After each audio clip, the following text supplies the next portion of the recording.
मुख्यमंत्री योगी आदित्यनाथ की कर्मभूमि गोरखपुर जिले की सहजनवा विधानसभा सीट के बारे में आज हम बात करेंगे।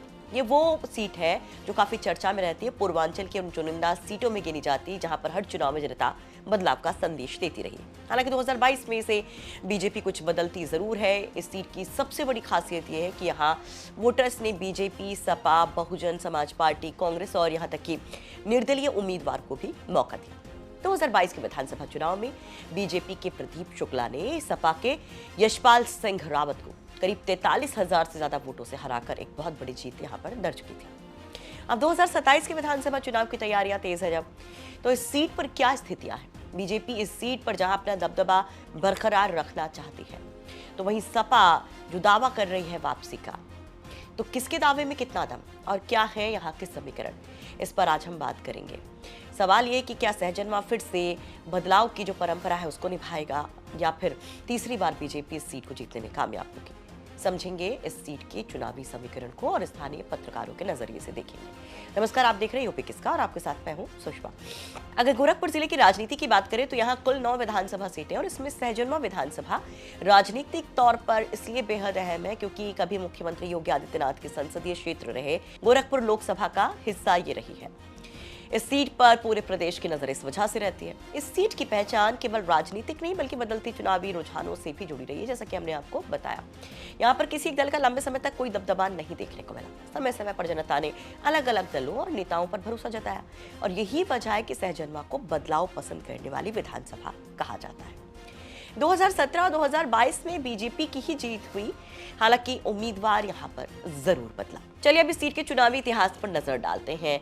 सहजनवा का राजनीतिक सफर लगातार किस तरह से बदलता रहा और कैसे उसमें ठहराव 22 के चुनाव में देखने को मिला, वो देखिए। 2002 में यहाँ पर बीएसपी के जीएम सिंह चुनाव जीतते हैं, विधायक बनते हैं। 2007 में समाजवादी पार्टी के टिकट कटने के बाद निर्दलीय चुनाव लड़ने वाले यशपाल सिंह रावत ने जीत दर्ज कर सबको चौंकाया। 2012 में बीएसपी पार्टी के ब्रजेश सिंह विधायक बने और 17 के चुनाव में बीजेपी पार्टी के शीतल पांडे ने एक बड़ी जीत दर्ज की। बीजेपी फिर से जीतती है लेकिन उम्मीदवार बदला जाता है। 2022 में बीजेपी ने प्रदीप शुक्ला को मैदान में उतारा। उन्होंने सपा पार्टी के यशपाल सिंह रावत को 43,000 से ज्यादा वोटों से हरा दिया और विधानसभा पहुंचने का गौरव हासिल किया। अब 2027 के चुनाव को देखते हुए सियासी हलचल कैसी है, कौन किस पर भारी पड़ रहा है, उसको समझने की कोशिश करते हैं। बीजेपी पार्टी अपने मौजूदा विधायक प्रदीप शुक्ला के कामकाज और केंद्र प्रदेश सरकार की योजनाओं के दम पर फिर से जीत का दावा कर रही है। बीजेपी का कहना है कि क्षेत्र में सड़क, बिजली और बुनियादी सुविधाओं के क्षेत्र में लगातार विकास का काम हुआ है, जिसमें योगी सरकार के साथ साथ केंद्र सरकार का भी सहयोग है। वही समाजवादी पार्टी को उम्मीद है कि स्थानीय मुद्दों पर, सामाजिक समीकरणों पर वो कहीं ना कहीं मजबूती से वापसी कर सकती है।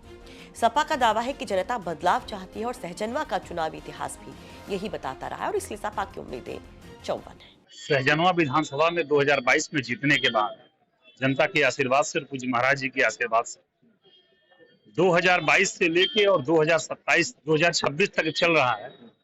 सहजनवा विधानसभा में जो ऐतिहासिक विकास हुआ है, चाहे महाराज जी के 9 वर्षों में अटल आवासीय विद्यालय का विकास हो, आश्रम पद्धति विद्यालय, पॉलिटेक्निक विद्यालय और पूरे विधानसभा में मैं कहूंगा तो मेन 100% रोड चमकती हुई, चमचमाती रोड इस सरकार में पूज्य महाराज जी के आशीर्वाद से बना है। आज हमारे यहाँ मिनी स्टेडियम का निर्माण हुआ, सुरगहना पुल, कटका पुल अगर मैं गिनाऊं तो कई घंटों लगेंगे। पूज्य महाराज जी के आज यह जो आप गीडा इंडस्ट्रियल देख रहे हैं, यह 32 साल पहले बना। 3-4 कंपनियां थी और इस 9 वर्षों में 350 कंपनियां, जिसमें ज्यादा से ज्यादा कंपनियां 2022 के बाद सहजनवा विधानसभा में आई है। आज लोगों को रोजगार मिल रहा है। रोजगार तो यहाँ के लोगों को छोड़िए, पूर्वांचल, आज पूरे देश और पूरे प्रदेश से यहाँ रोजगार करने लोग आ रहे हैं। आज जो हमारा मेन मुद्दा था एलिवेटेड फ्लाईओवर, इसके लिए सहजनवा परेशान थी, वो भी जल्द 1 महीने में काम शुरू होने जा रहा है। आज पूरे सहजनवा विधानसभा में चमचमाती रोड, पूरी व्यवस्था चकाचक। पूज्य महाराज जी की सरकार और एक कार्यकर्ताओं के बल पे जब भारतीय जनता पार्टी की सरकार बनी तो आज पूरा विधानसभा चमक रहा है। पूरा विधानसभा में ऐतिहासिक रोड बन रहा है, ऐतिहासिक काम हो रहा है। इसके लिए मैं पूरे अपने एक कार्यकर्ताओं का और पूज्य महाराज जी का हृदय से अभिनंदन, धन्यवाद देता हूँ।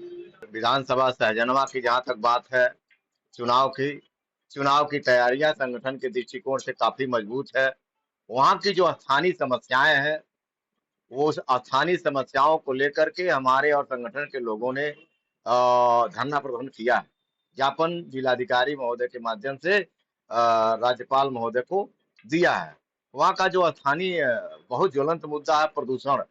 वहाँ की जो फैक्ट्रियां हैं, फैक्ट्रियों के निकले हुए धुएं से, निकले हुए राख से वहाँ की आम जनमानस बहुत परेशान है।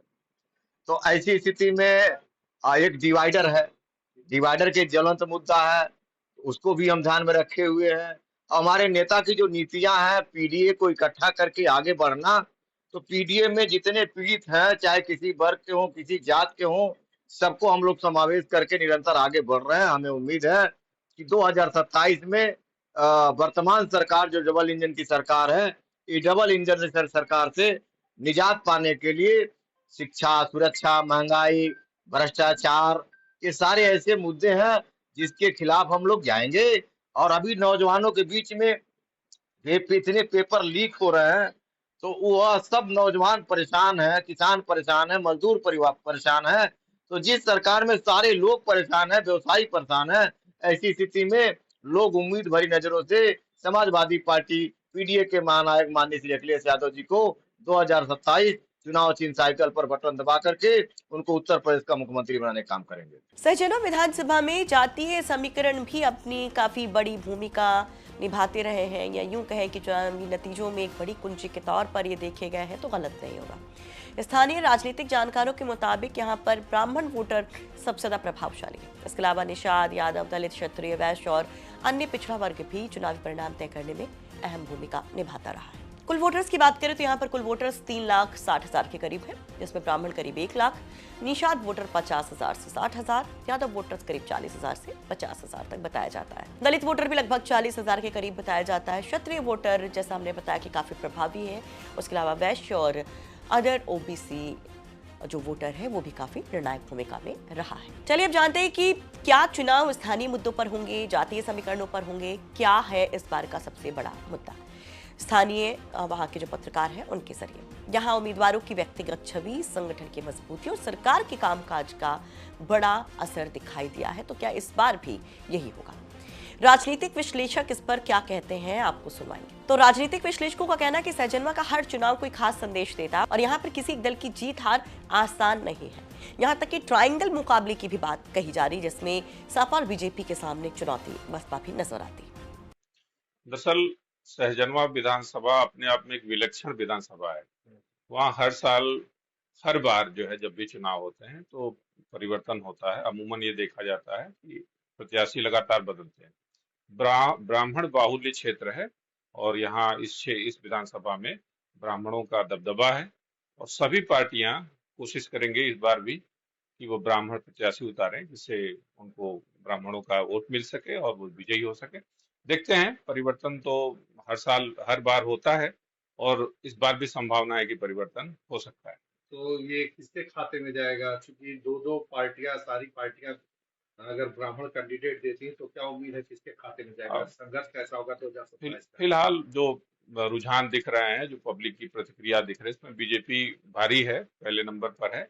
और हालांकि प्रत्याशी से जनता उतनी खुश नहीं है, हो सकता है बीजेपी प्रत्याशी अपना बदले, लेकिन ओवरऑल पहले नंबर पर बीजेपी ही रहेगी। देखिए, सहजनवा विधानसभा की अगर बात करें तो इसके पहले शीतल बाबा थे, उनके बाद प्रदीप शुक्ला आवाम है वर्तमान में। तो अगर गोरखपुर शहर भाजपा से, तो अगर गोरखपुर शहर की बात करें, 9 विधानसभा है, 9 विधानसभा के अगर चुनाव की बात करें तो कोई प्रत्याशी देखकर वोट नहीं देखता। उत्तर प्रदेश मुख्यमंत्री योगी आदित्यनाथ का चेहरा देखकर वोट देते हैं। और प्रदीप शुक्ला की आप बात करें सहजनवा की, तो महाराज जी के ऊपर क्या बदलाव करेंगे कि नहीं करेंगे, हमारे कहने से तो होगा नहीं, लेकिन अगर महाराज जी अगर चाहेंगे दूसरा कैंडिडेट तो दूसरा, और वोट कोई देता है तो वहां के वर्तमान जो विधायक उनको देखकर नहीं, मुख्यमंत्री योगी आदित्यनाथ को देखकर वोट देते हैं लोग। तो आगे क्या उम्मीद है 2027 में कौन जीतेगा?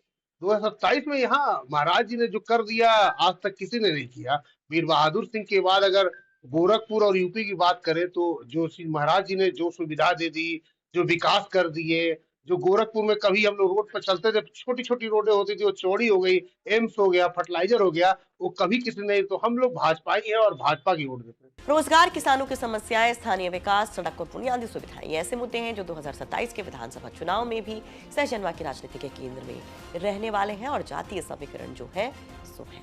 लेकिन सवाल सबसे बड़ा है कि आप क्या कहेंगे? यहाँ पर क्या बीजेपी वाकई में फिर से एक बड़ी जीत दर्ज कर पाएगी, हैट्रिक लगा पाएगी, या फिर सपा की वापसी होगी और बसपा किस रोल में नजर आएगी? अपनी राय कमेंट बॉक्स में जरूर रखिए। ये रिपोर्ट तैयार करने में हमारी मदद की है गोरखपुर से हमारे सहयोगी गजेंद्र त्रिपाठी ने।